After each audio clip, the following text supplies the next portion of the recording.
Okay. Hello and welcome everybody. I believe we are live. This is YouTube. If you're watching me here on this camera, this is hello to everybody on YouTube, and this is hello to everybody on Facebook.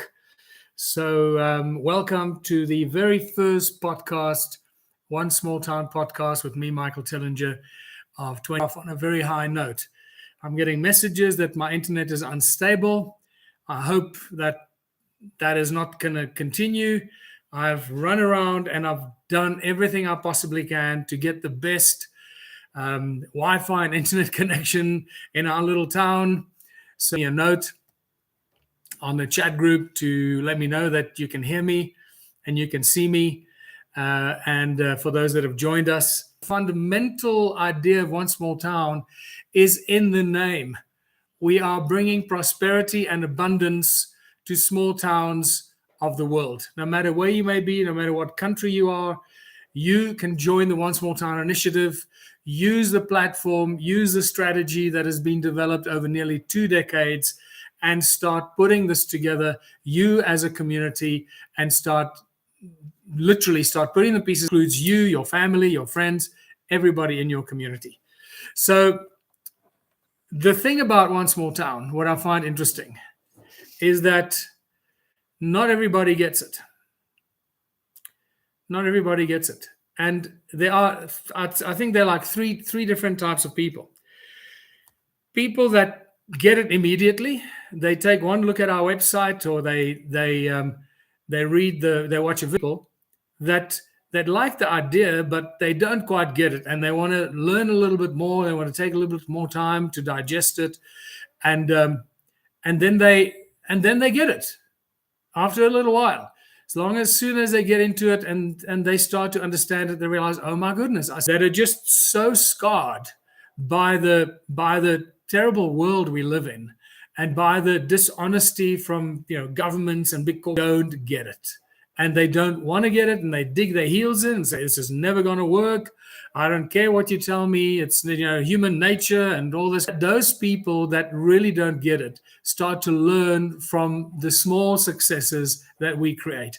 And this is what this is all about, is that trying to jump into the deep end and doing big things and big ideas and big projects is not the greatest idea. Business will tell you that that's the best approach. And that's what this is. That's really what One Small Town has become. It has become it is work, what to do, what not to do. We keep learning from these experiences, and that's why the initiative gets stronger and stronger all the time. I keep getting messages that your connection is unstable. I'm so furious with my Wi-Fi service provider. We have spent so much time on this. So if you can see me and hear me, I'm very happy, but I will only discover that after this live stream.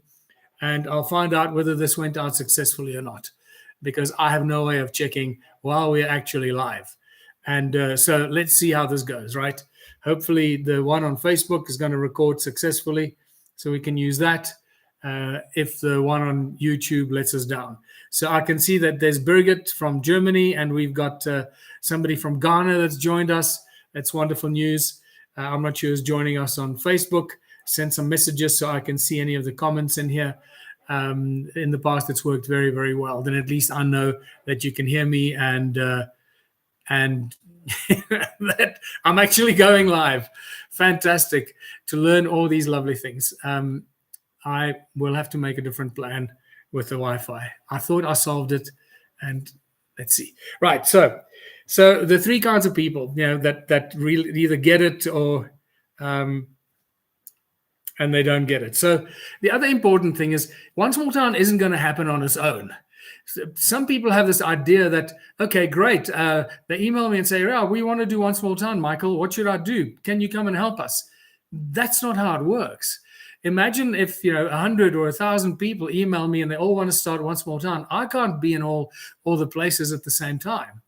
I can help, I can guide, I can share with you my experiences, our experiences, things that I've learned personally over the last 15 years, things that we've learned over the last 4 years with our new team, our management team that is growing with such beautiful people that have joined us, that is now officially the One Small Town International Management Team.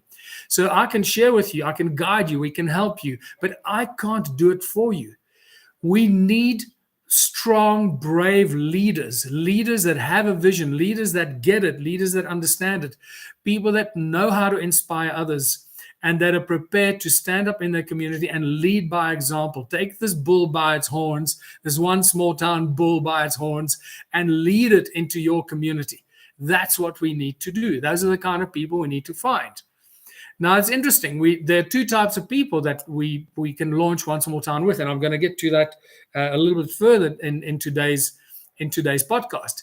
Two types of leaders. We can either start with community leaders, people that are not good with business, people that are really strong community leaders that help communities to develop and do community projects and community upliftment programs and so forth, and youth development and empowerment programs. There are so many very talented people in our communities.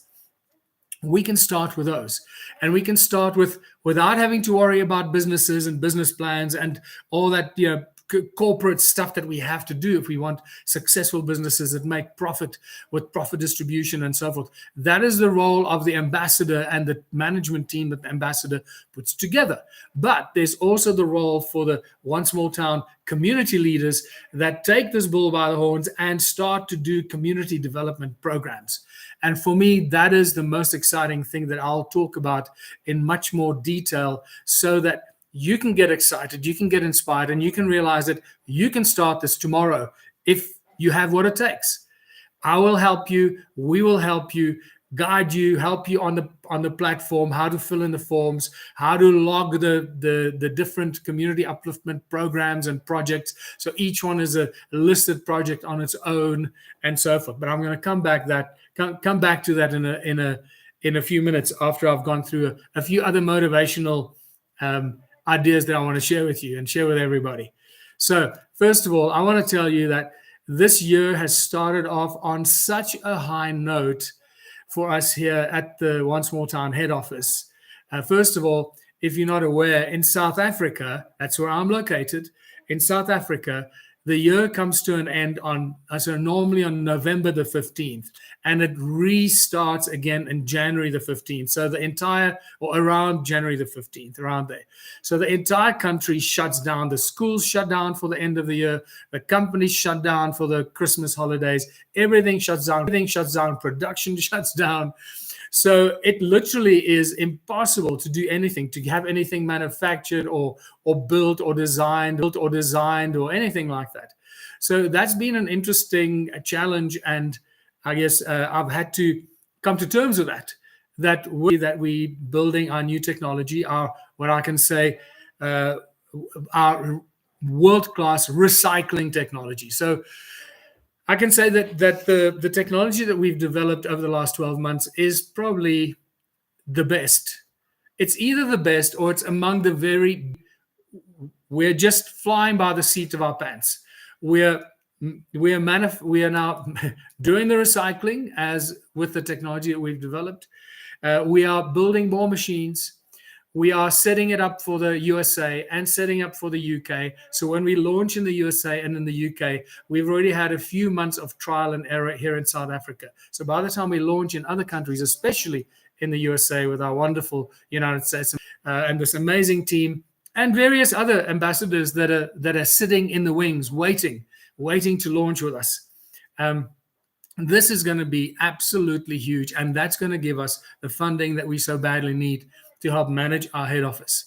But again, as I said previously, until that time, until about 6 months from now, when our website, sign up as a patron and make a small donation every month, whether it's $10 or $5. Some people can afford $100. Some people can afford $1,000. This is a call to all the wealthy people out there who want to make the world a better place. This is your opportunity to help once the stress and frustration that I face on an ongoing basis for so many years, and especially in the last 12 months while developing this technology, I've been going and so forth. So become a patron of One Small Town. make a contribution that you can afford. Obviously, the more the merrier, the more the better for us. So very exciting times. We've also started, let me say this to you, we are at a very advanced stage of organizing a food. We are busy developing that and turning that into a world-class food distribution network that'll do many things, because once we have that food network set up, that then allows us to do contracts with farmers that can grow food directly for one small town, and they don't have to worry about where they're going to sell their produce. So we can then sign agreements with farmers across the world that can produce food. Will be ready. Excuse me. We'll be in a position, I reckon, in the next 6 months to start doing those kind of deals. The food distribution network will be in a position, I reckon, in the next 6 months to start doing those kind of deals. The food distribution network is a very important thing also for our seed treatment technology, so we can then help the small farmers with the very specific and special seeds that we are going to start developing. Once we've stopped this development of this first technology, they're going to move on to the next technology, right? We can't juggle all the balls at the same time. We're only so big. We only have so much money at our disposal. So we're going to need to be very careful what we do when. But at the same time, everything is ready for you as an innovator, as a go-getter, as an entrepreneur, as a like to make the world a better place. And you know there is a way. You've come to the right place. One Small Town is that group. One Small Town is that initiative. And is it running smoothly? I'd love to know if you can hear me clearly without too many breaks and glitches.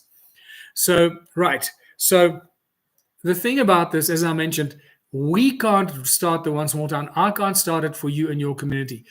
Somebody in your community needs to put up their hand and say, hey, I'm going to do this. I'll either sign up to be an ambassador or I'm a strong community leader. I'm beginnings with small successes. One success this week, another small success next week, another small success. And before you know, you've got a whole string of where our members get together and do all kinds of things, uplifting their communities, making their communities better, more beautiful, and more cohesive, more united, bringing the people together and making people remind people how awesome and how beautiful it is when we cooperate and collaborate, when we work together, and feeling that power of cooperation, collaboration, and camaraderie in community projects of that kind will know exactly what I'm talking about. It's a very special feeling. So sitting on the fence is not going to help. So I'm urging everybody, if you are in a position if you have enough time on your hands, that you can get involved in the perspective of activating One Small Town in your community, either as a business leader or a community leader. This is the time for you to put your hand up, reaching out to us and signing up as potential ambassadors and potential community leaders. That is one of the most exciting things that is happening right now. The car isn't going to wash itself. You need to go out there and either pay somebody to wash your car, or you need to wash your car yourself. So which is it going to be? So let's get off the fence and do something. And complaining about the world is okay. You know, the world is a terrible place. We all know it. It's horrible. And the government is doing this, and the companies are doing this, and all that's terrible world, terrible place to be. Well, we got to stop that. Stop complaining about the world. It's not going to get us anywhere. It's not going to get you anywhere. Not going to get your family anywhere. Just like sitting on the fence is not going to get you anywhere. Complaining about the world is not going to get you anywhere either. Let's start talking about solutions. And that's when you see how excited you get.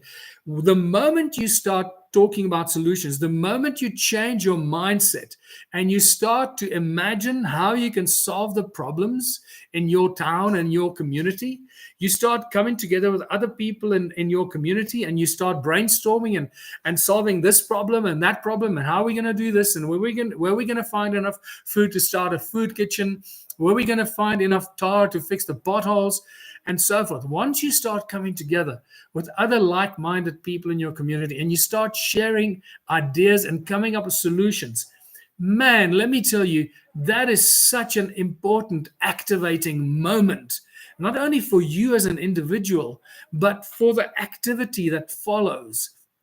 And you can clearly see that I get excited when I talk about this because I speak from experience. I have done this in my little town of Waterval-Boven here in Mpumalanga, South Africa.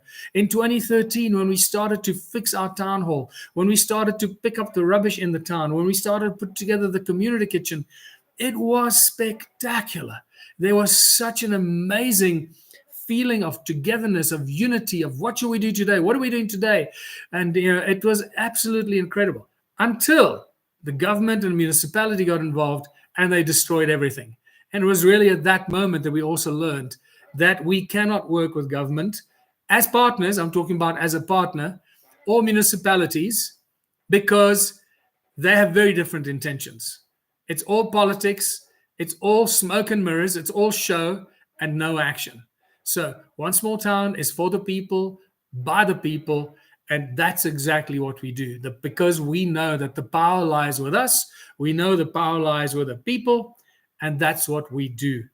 We get off our backsides, we get off the fence, and we start to do something. So stop complaining about the world. Let's get to work. Stop sitting on the fence. Let's get off the fence and roll our sleeves up and get going. Right. So this is another word, another wonderful thing that I've picked up over the many years while promoting the One Small Town initiative. I use the word utopian. We all want to live in a beautiful utopian world, right?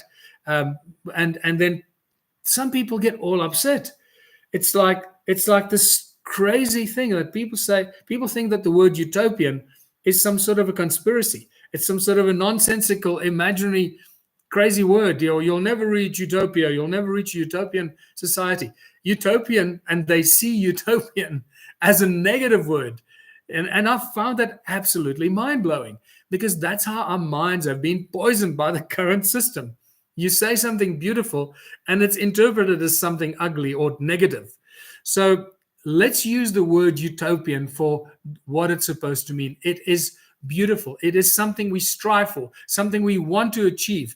It's like paradise. It's a utopian world that we all want to live in. We all want to have beautiful lives. We all want to have enough food. We all want to get the right education for ourselves and our children. We all want to feel secure. We all want to know that we have work and jobs and job security and food security and healthcare security, that we know that we are taken care of by our health system in our towns when we and if we get sick. Hopefully we don't get that sick anymore, because once we start growing healthy organic food and feeding ourselves and our community with this healthy organic food, we won't get as sick as we used to get. We know that that's going to happen, right? You know that. I know that. And that's why it's so critical that we make the world healthy again. Is that Mawa or something like that? Whatever it is. We're going to make ourselves, our communities, and the world healthy again by growing organic, healthy food that we feed ourselves and sell to everybody else. So the word utopian is a good word. Don't be scared to use it, because that is the kind of world we're aiming for and we're going for and we're creating. A beautiful utopian world for all of us, our families, our children, our communities, and everybody in it. Don't let people talk you down when you use the word utopian. You correct them. You remind them of what the true meaning of utopian is. So I just thought I'd throw that in there, because I just found it absolutely mind-blowing over the years how the moment I started using the word utopian, people get all negative. Oh, that's impossible. Such a utopian is such a utopian word. You'll never achieve it. Oh, really? Well, look at us now. Look where we are as far compared to where we were a year ago, compared to where we were 2 years ago. It's unimaginable. It's unbelievable what we've achieved. How much support we have, how many incredible ambassadors we have, and growing. The technology we have, and more technology in the wings waiting for us to initiate that as soon as this one has been launched. It is incredible. I tell you, if you don't know this, I can tell you I know this. Everything that has happened with the One Small Town initiative since 2007, when I first started to talk about this crazy thing called contributionism, and how could we make our communities better without necessarily the need for money, and then it evolved into this. So I can tell you that everything that has happened has been absolutely divine intervention every step of the way. I had nothing to do with this. It was totally 100% divine intervention, showing me the way, guiding me along this convoluted path, because I never would have been able to identify where to go next or what steps to take next. That brought us here right now, where we have success and utopia literally at our feet. We're standing in the doorway of this beautiful utopian world. It's up to us to create it. Are we going to create it for ourselves, our families, and our communities, or not? It's entirely up to us. So, where was I? Oh yes. The other thing about the idea of utopian. The divine intervention. That's what I was all on about. Yes, let the divine guidance bring me back to my train of thought. So I absolutely believe that this has been total and utter divine guidance, and I'm deeply, deeply grateful for that, because I personally could never have planned this to get to this place with the incredible people that have joined our team, from the management side to the strategic side to the financial side to the technology and the inventors, the engineers that are working in the factories building our amazing technology. Unbelievable. The designers, the designers we are working with, they are so insanely good that if you want anything designed, if you come up with any idea, they think about it, they plan it, they design it, and they present it to us. Say, here it is. It blows my mind. So let me continue, because otherwise I'm going to get stuck there. So remember, we're building utopian communities of abundance and prosperity, one small town communities that is good for everyone. If it's not good for everyone, it's no good at all. We need to ensure that everyone is taken care of. No one homeless, no one hungry, no one without work or a job, where everybody feels respected for who they are and what they're contributing to their community. The moment you become a member of one small town means you're contributing towards the well-being of your community. And that feeling is going to grow and grow. And you're going to want to contribute more, because it's going to make you feel good about. We are told all the time, oh, you're not good enough, you're not good enough, you'll never achieve this, you'll never achieve that, this is too hard, this is too difficult. Don't even attempt doing that, because you can't succeed, it's impossible to do that. Well, we're doing that. We don't say no, we don't take no for an answer. We keep growing, and if this doesn't work, then we change our direction and we make it work a different way. And that's why it's brought us here to this incredible moment in history. So no one homeless, no one hungry, everyone respected and honored for who they are and what they're contributing to the well-being of their community. And that's when you have a beautiful, united, cohesive community who understands the value and the importance of standing united, cooperating, collaborating on everything we need. That's the only way forward. If you can't believe, if you don't see yet that this is the way we're going to survive as humanity against the onslaught of some very nefarious, evil groups around the world that are trying everything to divide us. They use every divisive tool and tactic to divide humanity, divide communities, divide people by race, by creed, by religion. They are non-stop trying to divide us. And boy, they are succeeding to a large extent. So every time you hear anybody being divisive about race or religion or anything like that, just imagine one small town and realize that we already have a solution. Because we, as the One Small Town Initiative, we don't do DEI. We base our respect and mutual respect for each other based on who we are and what we contribute towards our communities. DEI and reverse racism remains racism and remains a form of discrimination. We cannot be involved with that. We reward each other based on what we contribute individually and collectively to the success of our community. So I can tell you without any shadow of doubt, because I've been doing this for nearly 2 decades now, that the One Small Town Initiative is most likely the most non-racist initiative, the most non-classist or divisive initiative, and the most non-discriminating initiative that you'll find anywhere. because our doors in One Small Town is open to everyone anyway, no matter who you are, as long as you commit to the One Small Town initiative, the unity, the cooperation, the collaboration, and contributing towards the well-being of your community. It's that simple. And whatever you do must not undermine the success or the potential, the success and the potential success of your community. So very happy with what we've achieved and where we are. If you can't tell it by now, here it is. So the next important thing is this is really addressed at the young people in the world, because there's a huge problem that is happening right now. We are producing so many college degrees and college graduates, university and college graduates that come out of university with all these degrees and the diplomas, and then they all expect to have a job. So my question, and also especially, so this is aimed at both those that come from, I guess, from the slightly more privileged background, the college graduates and university graduates, and those who are stuck in impoverished societies and communities and small towns, and is very quickly becoming the right side of the tracks, because we as the people from both sides of the tracks are putting the track in the community and making sure the right side or the wrong side of the tracks. I know that's a metaphoric expression. I'm sure you get what I mean, right? And it just came to mind, and I actually quite like that one. I like that. And you're struggling to find a job or work or anything, or you're in a small town and you're wondering, how the hell am I going to get out of this? How am I going to find like 16 that's about to finish high school or go to university? So from 16 that's about to finish high school or go to university.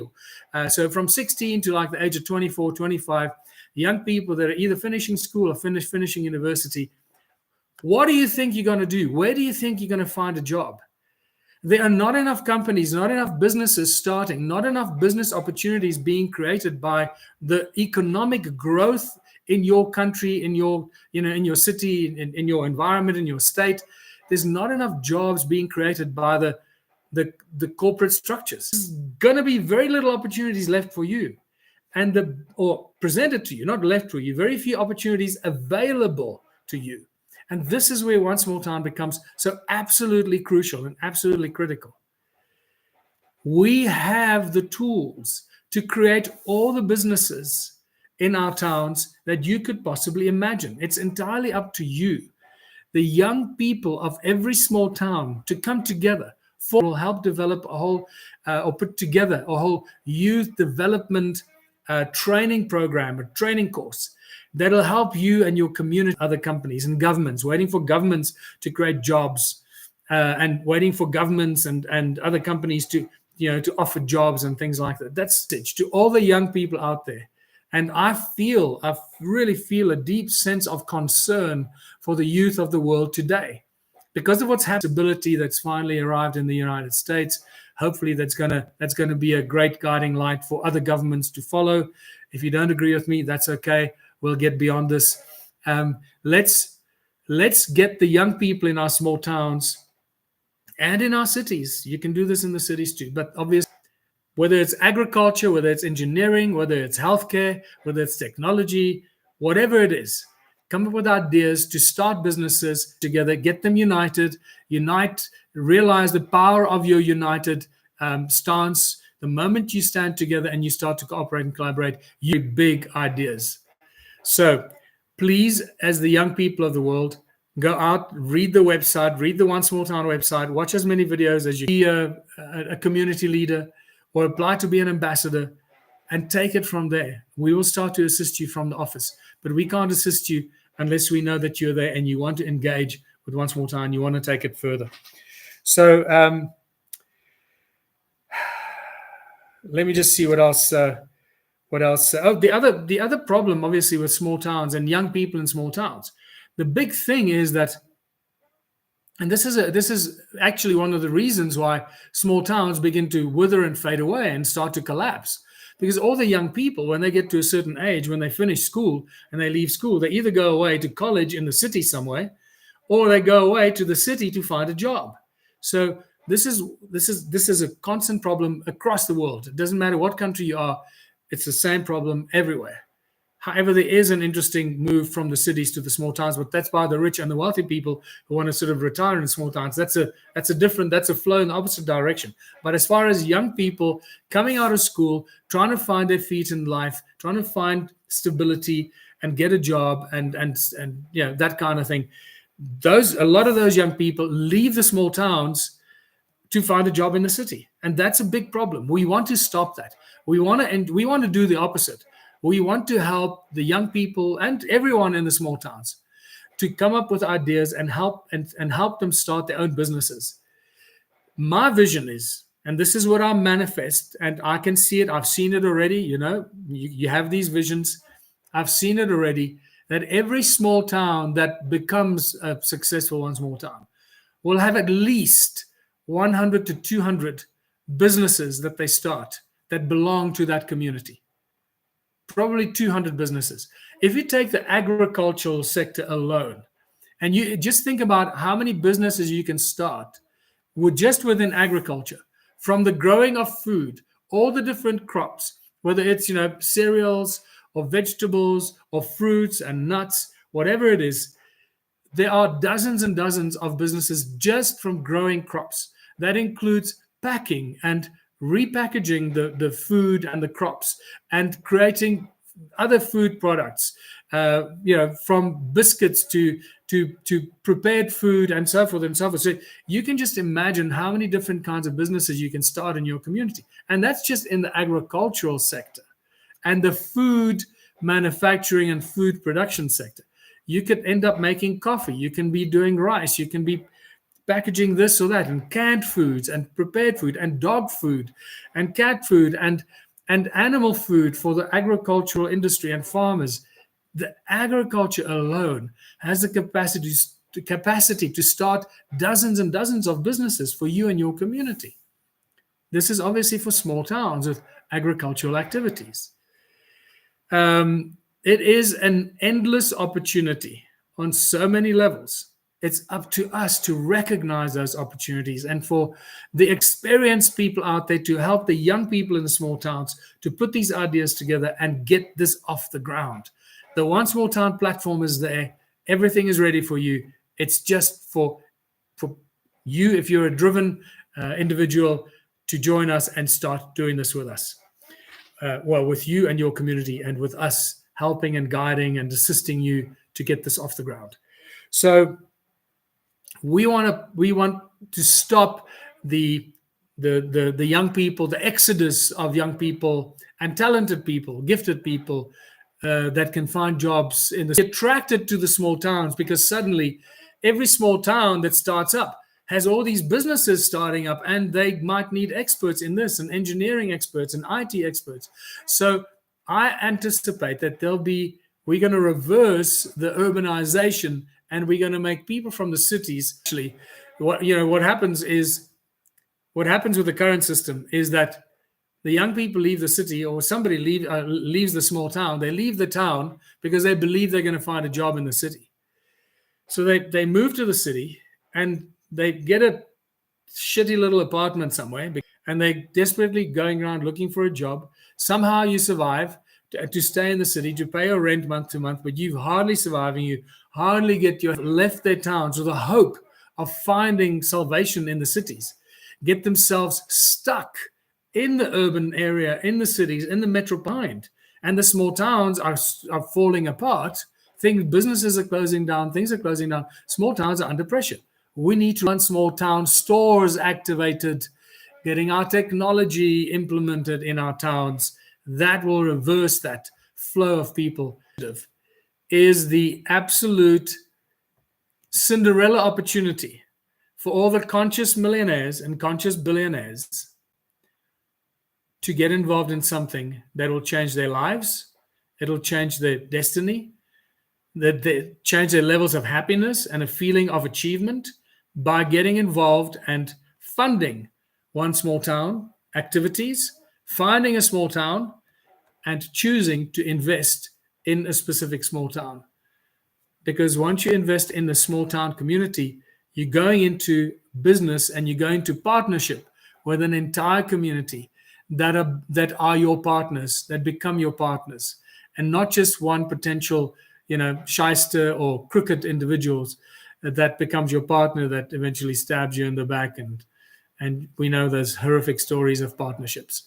So I believe it's coming, and the first time we're going to see a conscious billionaire or millionaire invest, 100 to 200 million dollars into a small town, setting up many diverse businesses from agriculture to engineering, technology, healthcare, and invest in all the different, and goes into partnership with the members of that community.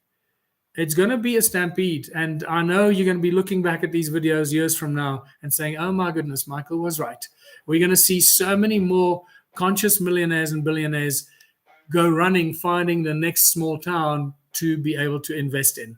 And that's when we're going to reverse this whole exodus from small towns, and it's going to become an exodus from the urban metropolitan areas to the small towns, not only for retirement by the wealthy people, but for business opportunities and job and employment opportunities, because we are creating those in the small towns of our countries.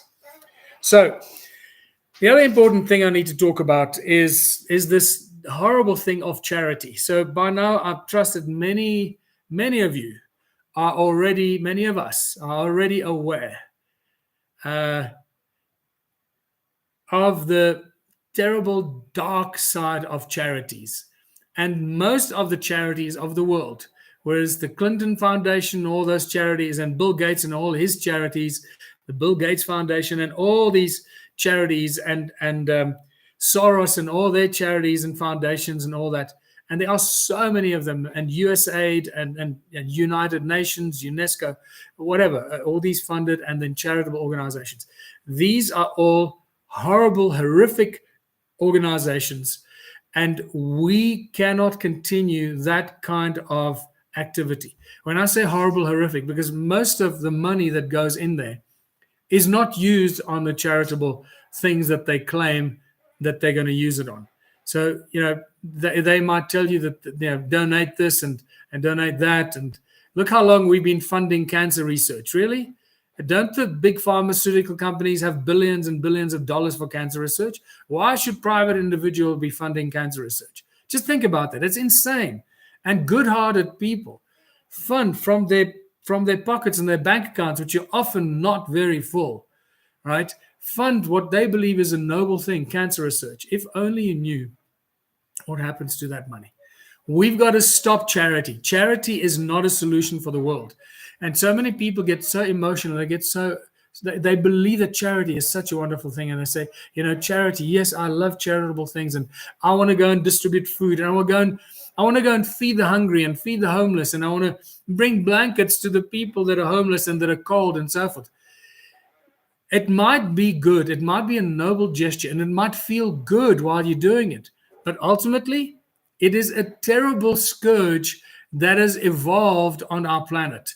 This whole thing of the group that have the money to distributing food. Remember that what I just can't stand seeing is when they drop these food parcels on like what they call third world countries. And all these poor people are running around looking at these food parcels falling from the sky. It's literally, it makes my heart, it breaks my heart. It's like, it's the ugliest side of humanity, right? Where those that have are almost feeding the poor like animals. It's despicable. And that needs to stop. We've got to stop the charity, and we got to stop handing out food, stop handing out things to people, and start teaching people how to fend for themselves, how to create sustainability for themselves, how to feed themselves, how to create their own businesses, how to create their own prosperity, how to create their own food gardens, how to be successful, and how to help themselves. That's what we've got to do. All that charity does, all that charity does is create two ugly things. First one is dependency, that there's a whole group of people, and sometimes entire countries or entire regions become completely dependable on someone else from somewhere outside to come and drop some food or bring this or that to them because they don't have it. And that is a terrible, terrible situation. So you as a community, or the people that are dependent on this charitable handout, are at complete mercy of those that either hand out the food or blankets or healthcare or whatever it is. it's a terrible situation. One Small Town does the opposite. One Small Town initiative does exactly the opposite. We help communities to help themselves and create stable and solid foundations for themselves, so they never have to accept charity. We will give out food as a community. We will feed our homeless. We will feed our hungry. We will feed those in need. We will hand out blankets. We will give everything that our community needs, but we're not going to do it just as a charitable organization. One Small Town is a community development organization and initiative, and that requires people to participate and contribute. The moment our members contribute, they can get anything they need, anything and everything they need. How can I make that statement? Because once you, as a One Small Town member, if you're a homeless person or you don't have any food, anything like that, the moment you become a One Small Town member and you start to contribute, we have built into the One Small Town model a plate of food every day, a place to live that we can create for ourselves in our community, so nobody is homeless, nobody is hungry, and everybody starts to be respected for what they're contributing to their community. So we're stopping charity. We're doing something completely the opposite. We expect our members to do something in return for being honored and respected, in return for getting a plate of food, do something for your plate of food, do something for all the other benefits that you're going to get, including the cash dividends that come from the profits of the businesses that we've started as a community, obviously. So by now, I trust that many of you know that there are many benefits. The first benefits are obviously your infinity tokens that you get every time you contribute your 3 hours towards your community. You can do that several times or every day, or sometimes even twice a day. So you can be earning up to 2 tokens a day. Those tokens can then be shared and exchanged. It's a private members exchange mechanism. The moment you have your tokens in your digital wallet as a member, you can share those tokens. You can exchange it for a bag of corn flour or milli meal, as we call it in South Africa. You can exchange it for a bicycle or a lawnmower or a lawyer to give you legal advice. You can exchange it for anything. It becomes your medium of exchange. It's a private membership exchange. It's not traded on any outside platforms, so it cannot be crashed or devalued or anything like that. We create the value in the infinity token because we contribute 3 hours towards creating it. So that's why it is called an asset-backed community token, because we've created the value in it. So that's the benefit you get immediately. Second, you get a plate of food every day. Every time you contribute 3 hours to your community, you get a plate of food. So for those people that need food, that's a game changer on a daily basis. You get a plate of food every day. Sometimes you can get 2 plates of food, and you get your token. And thirdly, you get all the benefits from the profits, from the businesses that we start. Now, if we start pharmaceutical and healthcare businesses and so forth, we're going to make a lot of profit in our small town. So that means we're going to be distributing a lot of money to our members every month. So not only are you going to be getting tokens and food, you're going to be getting cash distributed to you every month as well. So you have fiat currency in your wallet as well. And finally, the One Small Town store is where you're going to get your monthly basket of goods. So over and above the tokens and the cash and the food that you get every day, you can go to the One Small Town store and get your monthly allocated basket of goods with your 4 tokens your mandatory 3 hours per week. That earns you 4 tokens with which you can then exchange for your monthly basket of goods. It could be food, it could be bicycles, it could be laptops, whatever it is that we've built and created for ourselves that we choose to distribute to our own members. In the end, we might be distributing fridges to our members and, like I said, laptops or lawnmowers or whatever it is that we create for ourselves that goes onto the shelves of the One Small Town store. We are not doing charity. We are doing community upliftment, community development, community empowerment, and creating stable, sustainable communities of abundance and prosperity with infinite potential. And I love that word, with infinite potential, because it's up to you, your family, your members of your community. What do you want to do? Come up with the ideas, come up with the plans, and do it. Write the business plans and do it. Let's raise the money. Let's do it. Really. This is what we're doing. And obviously the community upliftment programs, that's a whole nother very important aspect of it. The things that cost money to do, the things that our municipalities don't have money to do because they've squandered it or stolen it or used it on something else. So they stop fixing the potholes, they stop cleaning the parks, they stop servicing the sports fields, and our community slowly but surely starts to fall apart, and you can see the degradation everywhere. Pretty much in small towns all over the world, you can see it. South Africa obviously is an extreme example, because we went from one of the leading countries in the world as we came, in terms of technology, infrastructure, rail, roads, highways, everything worked, everything was beautiful because it operated under the apartheid system. The moment our new government took over, all that technology stopped, and it seems to have been raided by our wonderful governments that I'm not going to discuss any further, because we don't want to start alienating anybody, because One Small Town is open to everybody. So the towns are falling apart. We have a solution. And if you haven't heard me say this yet, let me say it again. One Small Town has a solution for every single problem that we face as the human race. Now, you're possibly thinking, my God, what an arrogant prick. How can you even make that kind of statement? Well, I can tell you, I can make that kind of statement because I've been doing this for so long. I have held hundreds and hundreds of workshops in more than 35 countries, meeting people face to face, from 3,000 people in an auditorium to small groups of 20 people in long, 3-4 day workshops, to full weekend workshops. And we have never come up with a problem that we could not solve in those workshops. All you have to do, you have to take that problem and insert it into one small town situation, and then figure out how we got this problem as a one small town community, where we are working together, cooperating, collaborating to solve the problems, to do what is good for our community, to create food security and distribution and healthcare and all these things. And you realize how incredible it is, the fact that we can pretty much solve any kind of problem that you come up with. And that always brings such a smile to my face and joy to my heart, because I know it to be true, because I've been through this for so long, and I know how many people resonate with this. I know that there are already people out there watching this, and that will watch this in time to come, that will hear the statement and realize, yes, we can. We can solve any problem that we face.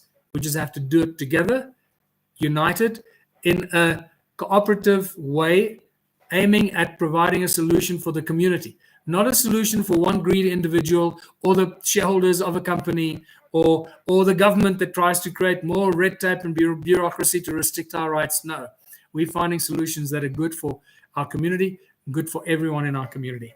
So these are all very important moments and little ideas and little nuggets for us to digest and polish them and let them ferment and get stronger and brighter in your mind. And as you think about it, think about any problem. Think about any of the problems that you think are insolvable in your community, and then think of it from a perspective of being part of a one small town community. How are you going to solve that problem? And I can promise you, if you think about it long enough, you will come up with a solution. I don't have to come up with a solution for you. You yourself and your family, your wife and your children will most likely come up with a solution. There have been many workshops that I've done where they were young children from like 10 years old to 10, 12, 14, 16-year-olds. And they get so excited about all this because their minds just run wild. And they don't think like, adults that have been beaten by the system for our entire lives. And we feel that, we're the victims of draconian governments and all this kind of stuff. The young people out there, they think out of the box. They come. Right. So where are we? We discussed charity. So charity versus contribution. Contributionism is the antithesis and the opposite of what charity does, and how charity destroys communities, turning them into communities of dependency. And then the uglier side of that is entitlement. once you've been distributing stuff to people for some time, they get so used to the fact that every month they get this and this and that and that. The moment you stop delivering whatever it is, boy, I'm sure that many of you will understand what I mean. Many of you may have been in a situation. The moment you stop, whether it's providing financial relief or food relief or health relief or anything else, the people get all up in arms. Where's our food? Where's our this? Where's the doctor? Why hasn't the doctor been here this week? We want all the services we want and we need, but we're going to make sure we're going to contribute our time. We're going to contribute our skills to make sure that what we need is delivered to us by us or those that we empower to bring those to us.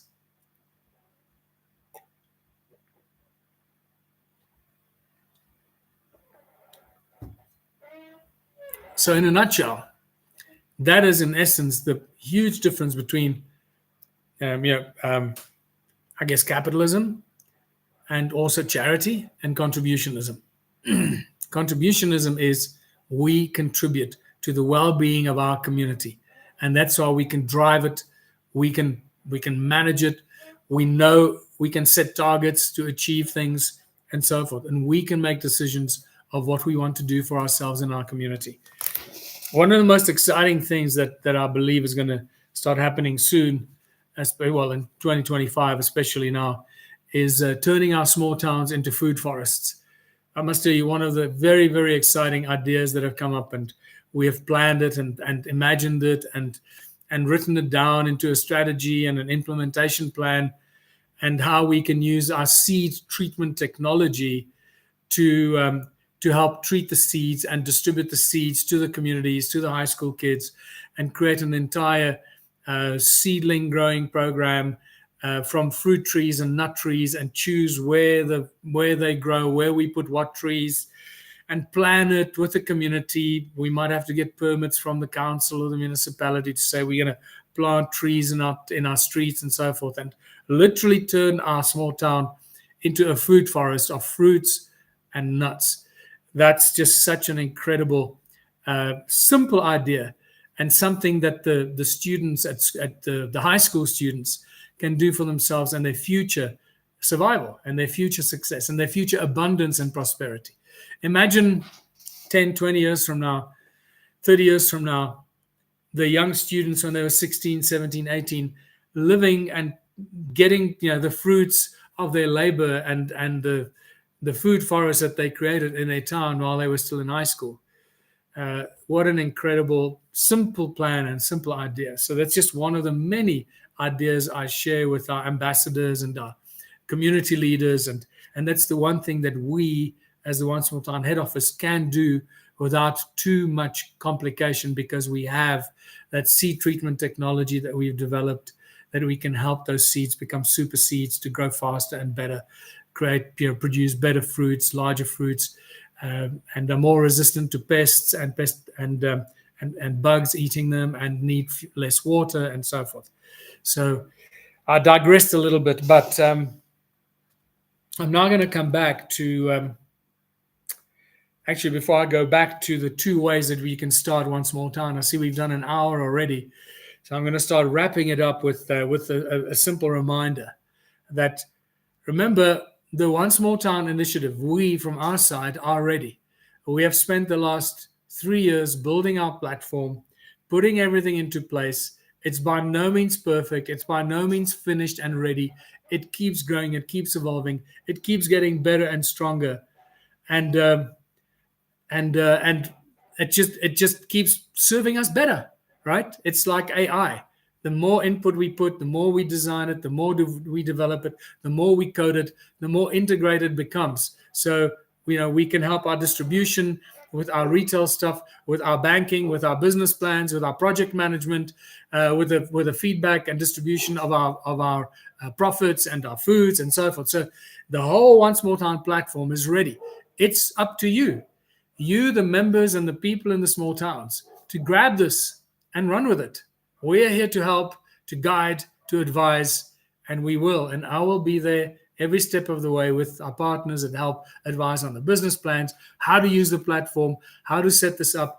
The artists for our art gallery, please remember, any artist anywhere in the world can sign up right now, become a member of One Small Town, then apply to be an artist. Once you get approved as an artist, which happens very quickly, obviously, this is all done manually at this stage.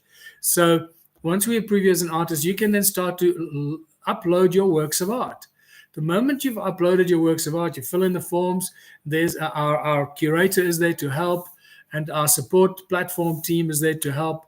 If you're struggling with filling in the forms, they'll help you upload it and fill it in.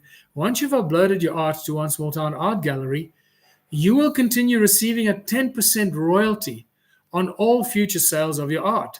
You're not just going to get a once-off royalty of 60% of the value of your work of art. That's your bonus up front. But after that, every time that work of art is resold by the new owner and resold again by the future owner and resold again, every time your artwork is resold, you earn a 10% royalty from that selling price. So if you become a popular artist and people start buying your art and they're reselling it because others want it and they're using it as an investment and a money-making tool. And art is often used as a money-making tool. A lot of rich people invest in art. This is a fantastic opportunity for artists to continue earning royalties. I mean, imagine your work of art selling for, say, $1,000, the first one. Then within a year or two, somebody sells it for $5,000. You earn another 10% royalty on that. Then suddenly you become really hip and trendy, and suddenly everybody is looking for your art and they're prepared to pay more. So they make an offer on your art, and next thing you know, one of your works of art sold for $100,000 here, and another one sold for $50,000 over there, and you find one in Brazil and one in Australia selling for different prices. Every time your works of art get resold, you earn 10% royalty on that selling price. This is a whole new ball game for artists in the world of art. So if you don't have that, if that penny hasn't dropped for you, join us, sign up as a member, become an artist, and start uploading your art. When I say become an artist, sign up as an artist. So you become a member and you log into your membership account and you see all the different things that you can do, and then you can apply to be an artist under your profile. And then you get approved as an artist. Then you log in again and you'll see one of the buttons says upload your art, upload my art.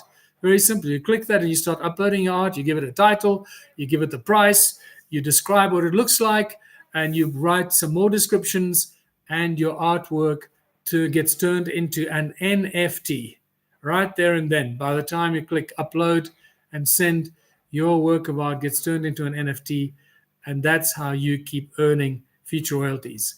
There's a whole other process that happens, but I'm not going to go through that right now. I've gone through it already in previous podcasts and in other videos on YouTube. So if you're an artist and you know artists, tell them to get their bloody act together and sign up as an artist and upload your art. What are you waiting for? Why would any artist alive today want to sell their art through some agent that they're only going to get paid once? Why would you ever want to do that as an artist? Okay. If you have a rational answer for that, God bless you. But when you realize that you can still get your 60%, which is very good price for art being sold, very good percentage. There are lots of galleries that only pay 40% to artists or 30% on the selling price. One Small Town pays 60% to the artist from the first sale, and then 10% from all future sales. So I've said enough about that. Right, so let's get back to, we're ready with One Small Town. It's up to you, right? To either become an ambassador, lead by example, get your team together, get your 12-month plan together, and get going, right? We're here to help. Or you can start as a One Small Town community leader or One Small Town community project coordinator. So that means you don't need business plans. You don't need to worry about project management to a very small extent. But you don't need to buy business plans and bookkeepers and any of that, because community development projects are the key thing that bring people together. And every town around the world, pretty much every town around the world, there are already communities and people doing something to uplift their towns, uplift their communities. So if you belong to that kind of group of people that is already doing something to uplift your communities, you can continue doing that, but just sign up and do it as One Small Town members. So now you'll be earning tokens every time you help uplift your community. So the only thing that a One Small Town, if you want to help or become the community leader that starts community upliftment projects, sign up as a member, then apply to become a community project coordinator. You'll get approved, and then you can start listing and uploading the different community projects. And every project is a separate, or every idea is a separate project, a separate initiative. The one will be picking up rubbish. Other one is filling potholes. Other one is cleaning the park. Other one is helping the food kitchen. The other one is helping with the orphans or the old age home or whatever it is. Whatever community upliftment projects you want to start with the other members of your community. Those get listed on the platform, or the old age home or whatever it is. Whatever community upliftment projects you want to start with the other members of your community. Those get your supervisor at each one of those projects. So you might have your picking up litter in the streets is a project that happens on a QR code reader. You come as a member with your membership card. You scan your QR code reader. The supervisor ensures that you do what you're supposed to do. If you do it for 3 hours and you clock out, you scan your card again, and the QR code reader for that specific project will then clock you out in 2 hours. And then it works cumulatively. So if you log out after 2 hours or whatever it is, next time you come and do your next session, it's your digital wallet. I'm just giving you some of the details so that you know this is all in place. This is all on the platform, all ready for you and your community to start using it. All you need is a driven community leader who knows how to bring their community together, who knows how to inspire the people in your community. You can start doing old age home, the orphanage, the potholes, this, etc., etc. You decide what you want to do. And that's what brings the people together. So those are the community for businesses. What we also then have attached to the One Small Town platform is a fundraising tool, like a crowdfunding raising tool, a crowdfunding platform that you can then launch for people to help crowdfund your community upliftment projects. And you can have, next to the pothole fixing, say we need picks and axes and we need tar and all that. So we need, $1,000 a month to raise. And we will then help you set up your crowdfunding platform on the One Small Town platform that people can contribute directly to you and directly to your community upliftment programs. It's really that simple. All of this is in place. So I know that I've been focusing a lot over the last several months on our ambassadors and our ambassadors and our ambassadors, because we've had such a struggle finding the right people to become ambassadors. And I'm not saying that to undermine the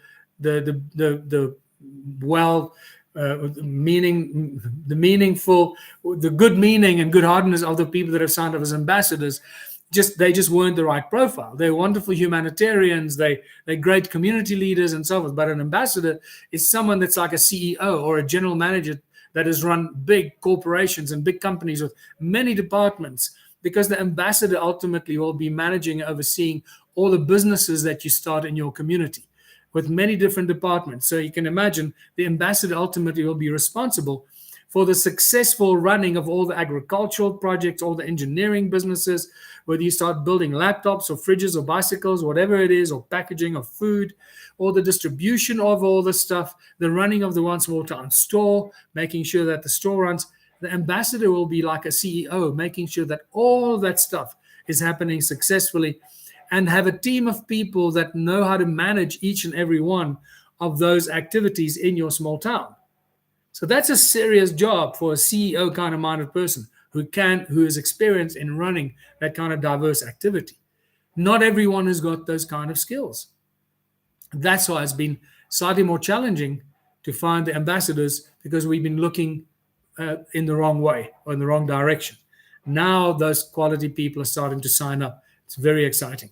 But as far as starting one small town, we don't have to wait. You don't have to wait for an ambassador. You don't have to wait for that CEO-minded person. If you're a strong community leader, you can start one small town simply by doing what you do best, and that's to help lead your community, bring the people together, come up with ideas. How are we going to fix our town? How are we going to beautify our town? Get the artists to make sculptures and beautiful works of art that can line the streets as when you drive in. So remember, when people drive into your town, the first impressions count. Imagine when people drive into your town and the street is lined with beautiful statues or works of art. You feel like you're in bloody Florence, right? And we're going to go back to the days of Michelangelo and all the great artists when the streets were filled with art everywhere. That's what we need to turn our towns into. There must be art and beauty everywhere. And that's what you as a community leader and your community can be striving for. And you don't need business plans for that. That's entirely up to you to get those community projects off the ground. So, how do we start? Let me remind you once again. How do we start? Everything starts with membership. First thing you've got to do is go onto onesmalltown.org, our website, sign up as a member. It's going to take you 2 minutes.